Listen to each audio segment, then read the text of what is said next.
gostoso cantar com eles, vai dando uma paz, uma calma, que eu acho que não tem nada que pudesse trazer a mesma paz. Mas como é grande o nosso amor. Que trabalho lindo, né? Roseli, muito bem-vinda ao Estilo Saúde. Muito obrigada. Um prazer tê-la aqui. Esse trabalho é maravilhoso. A gente teve a honra de recebê-los aqui no Estilo Saúde também para conversar sobre a importância da música, né? Nos hospitais, aí na recuperação de pacientes. E o seu trabalho é com histórias, que também é muito belo, né? Isso mesmo. Nós formamos grupos de voluntários, pessoas da comunidade, cidadãos das mais variadas profissões, que doam 2 horas do seu tempo, né, precioso, que hoje em dia o que nós mais temos de precioso é o nosso tempo, Verdade. em prol das pessoas que estão lá fragilizadas por uma dor, um sofrimento, um abandono. Essas imagens são o quê, Roseli? São num hospital, é isso? Sim, são pessoas, voluntários, visitando crianças na ala de pediatria do Hospital de Clínicas né, de Curitiba. Curitiba. Isso. Você mora em Curitiba, né? Eu isso, moro. Roseli? O Instituto fica lá, A sede é em Curitiba. Uhum. E, além disso, tem outras cidades?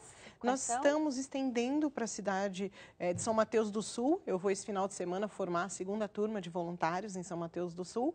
E nós temos também um projeto que começou aqui em Itatiba, no interior de São Paulo, com uma voluntária que se mudou. Mas não temos propriamente uma turma formada de voluntários em Itatiba. Uhum. E você acha que é possível fazer isso? Depois eu vou falar, claro, como é que a gente pode fazer para quem se interessar, como pode ser voluntário e tal, mas isso é possível, quer possível. Dizer, esse projeto pode ser expandido, né? Bacana. Então, conta pra gente como é que é o trabalho. Eles chegam com histórias, são contos de fada, que tipo de histórias são? Em geral, nós utilizamos os contos de fadas do imaginário popular e nós também temos o projeto de ouvir histórias de idosos e transformar em contos de fada e levar para as crianças também hospitalizadas. E o voluntário também ele pode aliar os conhecimentos que ele tiver na área de artes cênicas, na área de música, para poder trabalhar de uma maneira lúdica também o contexto da contação de história. E eu estou vendo aqui nas imagens, eles vão fantasiados, coloridos, é isso? Vão. Embora nós temos o nosso jaleco, que seja um padrão, né, para que nós possamos ter a nossa imagem sempre fixada em torno de um trabalho, não de uma pessoa, para que com a rotatividade dos voluntários nós tenhamos sempre o atendimento garantido. Mas a parte de se paramentar, fica a disponibilidade da criatividade do próprio voluntário. Então ele usa o jaleco e coloca paramentos, ele coloca adereços que fazem com que essa composição lúdica adentre um quarto de hospital como se fosse um presente. A pessoa recebe a pessoa como um presente com um sorriso no rosto, um livro na mão, nesse aspecto lúdico, que já remonta a uma certa alegria no ambiente. Essa imagem tem uma história interessante, porque a pessoa que está aí, né, vamos ver se vai voltar ali para... Agora está no computador, mas a pessoa que está aí na cama, né, hospitalizada, é uma voluntária, não é isso? Sim, é a Carol de Cássia. Vamos ver se ela vai aparecer aqui de novo. Ela foi hospitalizada por um problema renal. E pediu para mim, ela ligou para mim e falou: Roseli, eu estou no hospital, né? Vocês teriam como vir me visitar? E eu fui com o André Franco, que é um contador de história veterano, já está há 3 anos trabalhando conosco como voluntário.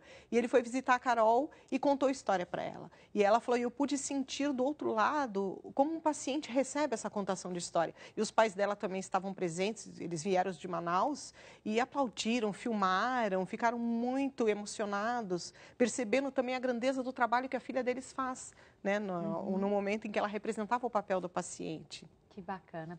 Vamos só voltar nessa história que você contou rapidamente, que é do ouvir e contar, né? Eu li sobre esse trabalho e achei muito interessante, porque primeiro os voluntários vão até os asilos para que os idosos contem histórias de vida, não é isso? História que eles viveram, é isso? Sim, são episódios do cotidiano dele, quando ele era pequeno, jovem, ou mesmo no processo de fase adulta. Ele traz a lembrança, essa recordação, mas não seria exatamente uma biografia da vida dele, e sim um episódio que naquele momento veio à mente dele, por conta do processo que nós chegamos com os voluntários, contamos histórias, já criamos um ambiente onde ele se sinta à vontade também para descrever. E nós convidamos ele a doar um episódio da vida dele para uma criança hospitalizada. Né? E aí, o que os voluntários fazem? Eles repassam essa história para as crianças? Isso, ela é transformada num conto de fadas, porque muitas vezes a forma como o idoso traduz aquela realidade que ele vivenciou é de uma maneira um pouco mais pessimista. Ele talvez tenha aquele processo de angústia ou de perdão que ele queira transcrever e colocar para fora. E quando nós percebemos, todas as histórias de vida têm um aspecto positivo que pode ser valorizado. Claro. Ele tem, por pior que seja a situação, tem uma essência viva pulsando dentro daquela situação de vida. Então, nós transformamos aquela história dele num conto de fadas, colocamos elementos do cotidiano, assim como coloridos, aves, pássaros, borboletas, porque faz parte do imaginário da criança também, essa composição do ambiente da história, onde está contextualizada. Que bacana. A gente tem umas fotos sobre... exatamente desse trabalho, né? Vamos ver se a gente consegue mostrar aqui. E aí, no final, o que é que as crianças fazem para os... Esse é a Carol de Cássia, é aquela... Que estava hospitalizada, né? Sim. Agora, provavelmente, ouvindo a história dos idosos, né?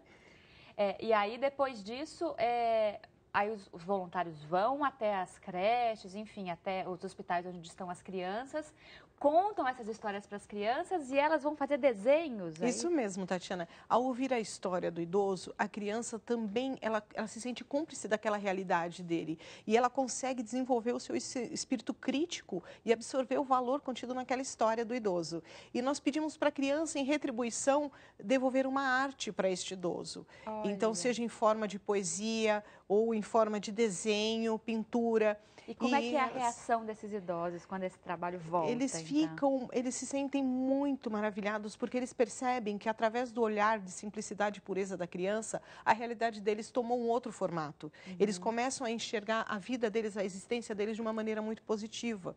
Porque embora a situação que ele tenha descrito pode não ter sido agradável para ele vivenciar, a criança leu a essência daquela mensagem e traduziu através da arte, que é uma linguagem que transcende, ela traduziu aquela mensagem que foi enviada para ela. Que quando o legal. idoso recebe, ele tem um carinho muito grande por aquela criança. Às vezes ele pega e fala, eu amo essa criança, ele nem conhece, é um amor incondicional. Cria uma relação, Cria. Né? Mesmo à distância. Uma ponte. Essa foto o que é, Roseli? Eu estava aí contando história no Asilo Recanto do Tarumã, no Centro-Dia, que é uma área, eles têm uma área verde, nós recolhemos, né, convidamos os idosos a se concentrarem em torno do banco, como faziam nossos ancestrais em torno da fogueira. E nós contamos uma história para eles para fazer um aquecimento. E eles, geralmente, eles têm ganchos e lembranças a partir dessa história que é contada. Ele vai acionar a memória dele e se lembra, puxa vida, na minha época era assim também. E nós perguntamos para eles, vocês teriam algum conto para descrever uma situação de vocês para a gente levar para as crianças? Tem idosos que chega a ficar parado assim com a mão, com o dedo em pé, até chegar um contador de história perto dele para